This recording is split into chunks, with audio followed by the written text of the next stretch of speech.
Hello friends, இது நம்ம ரசிக்கலாம் சமைக்கலாம். நம்ம சேனலுக்கு சப்ஸ்கிரைப் பண்ணாங்களா சப்ஸ்கிரைப் பண்ணிக்கோங்க. அப்படியே பக்கத்துல இருக்க பெல் ஐகானையும் பிரஸ் பண்ணிக்கோங்க.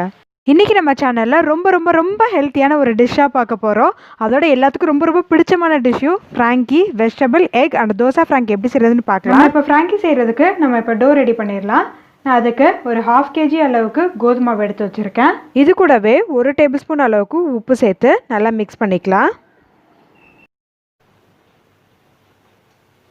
இப்போ நல்லா மிக்ஸ் பண்ணதுக்கப்புறம் கொஞ்சமாக தண்ணி சேர்த்து ஒரு சப்பாத்தி மாவு பதத்துக்கு நல்லா பிணைஞ்சிக்கோங்க. இப்போது மாவு நல்லா பிணைஞ்சாச்சு. இந்த ஸ்டேஜில் ஒரு 2 டேபிள்ஸ்பூன் அளவுக்கு எண்ணெய் ஊற்றிக்கலாம். எண்ணெய் ஊற்றி இப்படி சுற்றி ஊற்றிட்டு நல்லா பிணைஞ்சிக்கோங்க.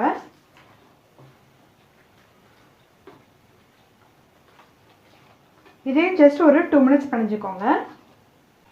இப்போது நல்லா ஒரு 2 மினிட்ஸ் இது மாதிரி நல்லா பிணைஞ்சதுக்கப்புறம் ஜஸ்ட் மாவு எடுத்து இப்படி போடுங்க. இப்படி போடும்போது உங்களுக்கு அந்த ஃபோர்ஸில் மாவு நல்லா சாஃப்ட் ஆகும். ஸோ இது மாதிரி ஒரு 5 to 6 டைம்ஸ் இது மாதிரி போட்டுக்கோங்க.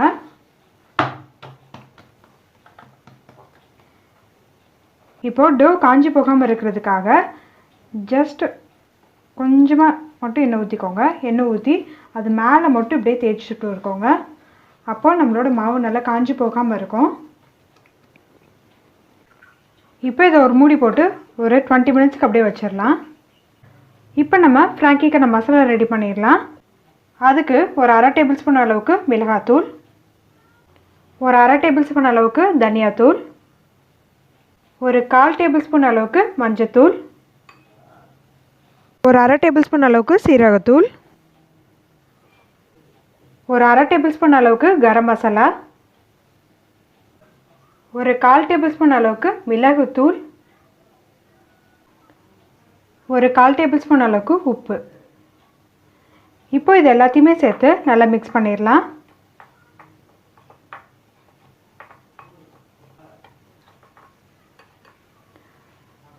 இப்போ நம்மளோட ஃப்ராங்கி மசாலா ரெடி. இப்போது நம்ம ஸ்டஃப் ரெடி பண்ணிடலாம். அதுக்கு ஒரு பேனில் ஒரு 1/2 டேபிள்ஸ்பூன் அளவுக்கு நெய் ஊற்றிக்கோங்க. நெய் நல்லா உருகுனதும் கொஞ்சம் சீரகம் சேர்த்துக்கலாம்.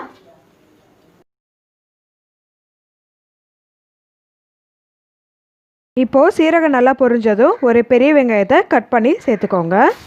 வெங்காயம் நல்லா பிங்கிஷ் ஆகிற அளவுக்கு நல்லா வதக்கிக்கோங்க. இப்போது வெங்காயம் நல்லா வதங்கிருச்சு. இந்த ஸ்டேஜில் நம்ம காயெல்லாம் சேர்த்துடலாம். ஒரு 10 பீன்ஸை பொடியை கட் பண்ணி வச்சுருக்கேன், அதை சேர்த்துக்கலாம். இது கூடவே ஒரு 2 கேரட்டை குட்டியாக கட் பண்ணி வச்சுருக்கேன், அதையும் சேர்த்துக்கலாம். இப்போ இது ரெண்டையும் சேர்த்து ஒரு 2 மினிட்ஸ் நல்லா ஃப்ரை பண்ணிக்கோங்க. பீன்ஸும் கேரட்டும் வேகிறதுக்கு கொஞ்சம் டைம் எடுக்கும். அதனால் இதை வதக்கிட்டு மற்ற காய்கறிலாம் சேர்த்தோம் அப்படின்னா கரெக்டாக இருக்கும். அதனால் இதை கொஞ்சம் நேரம் வதக்கிக்கோங்க. இப்போ பீன்ஸு கேரட்டும் ஓரளவுக்கு வதங்கிருச்சு. இந்த ஸ்டேஜில் கேபேஜும் கேப்சிகமும் சேர்த்துக்கலாம். இதையும் சேர்த்து நல்லா ஃப்ரை பண்ணிக்கோங்க. இப்போது காயெல்லாம் நல்லா வதங்கிருச்சு. இந்த ஸ்டேஜில் நம்ம மசாலாலாம் சேர்த்துடலாம். ஒரு 1/2 டேபிள்ஸ்பூன் அளவுக்கு மிளகாத்தூள், ஒரு 1/4 டேபிள்ஸ்பூன் அளவுக்கு மிளகுத்தூள். இப்போது காய்க்கு மட்டும் தேவையான அளவுக்கு உப்பு சேர்த்து நல்லா வதக்கிக்கோங்க. இப்போது காயெல்லாம் நல்லா வதங்கினதும் ஒரு மூடி போட்டு ஒரு 5 மினிட்ஸ்க்கு வேக வச்சிடலாம். அப்பப்போ கொஞ்சம் கிளறி விட்டுக்கோங்க, அடிப்பிடிக்காமல் இருக்கும். இப்போ ஒரு 5 மினிட்ஸ் ஆச்சு. இப்போது நம்மளோட காய் எல்லாமே நல்லாவே வெந்துருச்சு. இப்போ நம்மளோட ஸ்டஃப்பும் ரெடி ஆயிடுச்சு. இப்போ அதை ஸ்விட்ச் ஆஃப் பண்ணிடலாம். இப்போது நம்மளோட மாவு நல்லா ஊறிடுச்சு. எப்படி இருக்குன்றதை பார்க்கலாம். பார்த்தீங்களா எவ்வளோ சாஃப்டாக இருக்குன்றது பார்த்தீங்களா. இப்போ நம்ம செஞ்சு வச்சுருக்க மாவுலேருந்து ஒரு சின்ன போர்ஷன் மட்டும் எடுத்து இது மாதிரி பால் மாதிரி ஊட்டிக்கோங்க. அதை நம்ம கோதுமை மாவில் தொட்டுக்கலாம். சப்பாத்தி கட்டையில் வச்சு ஒரு சப்பாத்தி தேய்க்கிற மாதிரி நம்ம தேய்ச்சி எடுத்துக்கலாம். சிங்கிள் லேயராக இருக்கணும், லேயராக வேணாம், மடிச்செல்லாம் தேய்க்க வேணாம். சும்மா ஜஸ்ட் அப்படியே ஒரு ரவுண்ட் ஷேப்புக்கு தேய்ச்சி எடுத்துக்கோங்க. இப்போ இது மாதிரி தேய்ச்சி எடுத்துக்கோங்க. நம்ம தேய்ச்சி எடுத்ததை ஒரு தோசை தவாவில் போட்டு 2 சைடு பெரட்டி போட்டு நல்லா வெந்ததும் கொஞ்சமாக எண்ணெய் ஊற்றி அதை எடுத்துடலாம். இப்போ அவ்வளோதான், எல்லாமே ரெடி ஆயிடுச்சு. நம்ம ரோல் செய்ய ஸ்டார்ட் பண்ணிடலாம். அதுக்கு ஒரு சப்பாத்தி எடுத்துக்கோங்க. அதில் 1 டேபிள் ஸ்பூன் அளவுக்கு டொமேட்டோ கெச்சப், 1 டேபிள் ஸ்பூன் அளவுக்கு மைனேஸ், இதை ரெண்டையும் சேர்த்து நல்லா மிக்ஸ் பண்ணிவிட்டு அந்த சப்பாத்தி ஃபுல்லாக ஸ்ப்ரெட் பண்ணி விட்டுக்கோங்க. இந்த மைனேஸ் எப்படி செய்யணுன்ற வீடியோ நான் கீழே டிஸ்கிரிப்ஷன் பாக்ஸில் கொடுத்துருக்கேன். கண்டிப்பாக இதையும் சேர்த்துக்கோங்க. அப்போ தான் டேஸ்ட் ரொம்பவே நல்லாயிருக்கும். நீங்கள் ஃப்ரீயாக இருக்கும்போது இந்த மைனேஸ் செஞ்சு ஃப்ரிட்ஜில் வச்சுட்டிங்கன்னா நீங்கள் எப்போ வேணாலும் யூஸ் பண்ணிக்கலாம். இப்போ இதுக்கு மேலே நம்ம செஞ்சு வச்ச வெஜிடபிள் ஸ்டஃப் வச்சிடலாம். உங்கள் வீட்டில் இருக்க கிட்ஸ் காய்கறிலாம் சாப்பிட மாட்டாங்கன்னா இது மாதிரி செஞ்சு கொடுத்தீங்கன்னா சூப்பராக சாப்பிடுவாங்க. வெஜிடபிள்ஸ் மேலே நீளமாக கட் பண்ண வெங்காயமும் கொஞ்சம் துருவின கேரட்டும் ஆட் பண்ணிக்கோங்க. இப்போ நம்ம செஞ்சு வச்சுருந்த ஃப்ராங்கி மசாலா அதையும் எடுத்து கொஞ்சம் இப்படி நல்லா தூவி விட்டுக்கோங்க.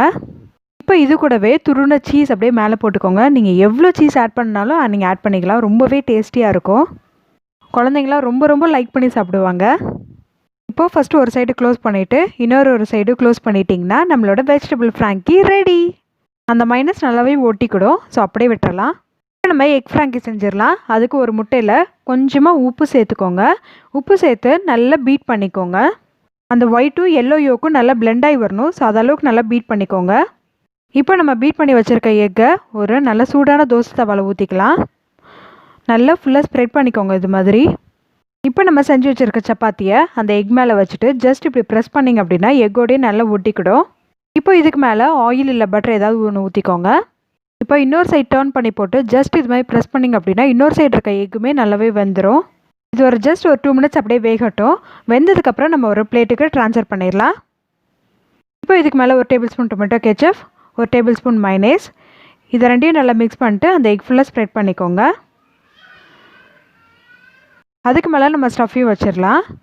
அதுக்கு மேலே கொஞ்சம் ஸ்லைஸ்ட் ஆனியன் அண்டு கேரட், அதுக்கு மேலே நம்ம ஃப்ராங்கி மசாலா, அதுக்கப்புறம் சீஸு, இது எல்லாத்தையுமே சேர்த்து நல்லா ரோல் பண்ணிக்கோங்க.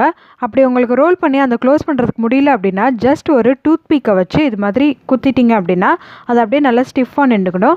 இதை அப்படியே லேயராக கட் பண்ணி வச்சிங்க அப்படின்னா நம்மளோட குழந்தைங்க சூப்பராக சாப்பிடுவாங்க. நான் செஞ்ச வெஜிடபிள் ஸ்டஃப் எனக்கு ஒரு 7 ரோலுக்கு மட்டும்தான் வந்துச்சு. உங்களுக்கு வேணும்னா நீங்கள் வெஜிடபிள்ஸ் அதிகமாக சேர்த்து செஞ்சுக்கோங்க. இப்போ நம்ம தோசையில் எப்படி ரோல் செய்கிறதுன்னு பார்க்கலாம். அதுக்கு ஒரு தோசை தவாவில் ஆயில் அப்ளை பண்ணிக்கோங்க. அதில் ஒரு கரண்டி மாவு எடுத்து ஜஸ்ட் ஒரு தோசை ஊற்றிக்கோங்க. ரொம்ப மொறுன்னு மெல்லிசாக ஊற்ற வேணாம், கொஞ்சம் திக்காகவே இருக்கட்டும். அதுக்கு மேலே நெய் இல்லைன்னா பட்டர் ஆட் பண்ணிக்கோங்க. இப்போது தோசையை ஜஸ்ட் கொஞ்சம் வெந்ததுமே திருப்பி போட்டுடலாம். இப்போது திருப்பி போட்டு லைட்டாக வெந்ததுமே இன்னொரு சைடு திருப்பி போட்டுக்கோங்க. அதுக்கு மேலே டொமேட்டோ கெச்சப், 1 ஸ்பூன் மைனேஸ், இது ரெண்டையும் நல்லா மிக்ஸ் பண்ணிவிட்டு தோசை ஃபுல்லாக ஸ்ப்ரெட் பண்ணிக்கலாம். இப்போ அதுக்கு மேலே நிறைய துருவின சீஸ் போட்டுக்கோங்க. சீஸ் சேர்க்கும் போது ரொம்பவே டேஸ்டியாக இருக்கும். அதுக்கு சென்டரில் வெஜிடபிள் ஸ்டஃப் பண்ணிடலாம். அதுக்கு மேலே நம்மளோட ஃப்ராங்கி மசாலா, இதில் நீங்கள் வெங்காயம் கேரட்டும் ஆட் பண்ணிக்கலாம். இப்போ அதை ஜஸ்ட் இப்படி ஒரு லேயரை க்ளோஸ் பண்ணிவிட்டு அதே மாதிரி இன்னொரு க்ளோஸ் பண்ணிட்டீங்க அப்படின்னா நம்மளோட ரோல் ரெடி. இது நீங்கள் சப்பாத்தி செய்கிறது கஷ்டமாக இருக்குன்னு நினச்சிங்கன்னா இதே மாதிரி கூட நீங்கள் செஞ்சுக்கலாம். இதுவும் ரொம்ப சூப்பராக இருக்கும். இந்த 3 ஃப்ராங்கியோட டேஸ்ட்டை பற்றி சொல்லணுன்னா வாவ், அவ்வளோ சூப்பராக இருந்துச்சு. எல்லாருமே எங்கள் வீட்டில் சூப்பராக சாப்பிட்டாங்க. இது சின்னவங்கலேருந்து பெரியவங்க வரைக்கும் எல்லாத்துக்குமே ரொம்ப பிடிக்கும். பார்த்தீங்களா, அதை நான் கட் பண்ணி காமிச்சிருக்கேன். எவ்வளோ அழகாக அந்த ஸ்டஃப்லாம் இருக்குது பார்த்தீங்களா. இதே மாதிரி ஹெல்த்தியான ஃப்ராங்கீஸ் நீங்களும் செஞ்சு பார்த்து எப்படி இருந்துச்சுன்னு கமெண்ட் பண்ணுங்கள். நம்ம சேனலுக்கு சப்ஸ்கிரைப் பண்ணலைன்னா சப்ஸ்கிரைப் பண்ணிக்கோங்க.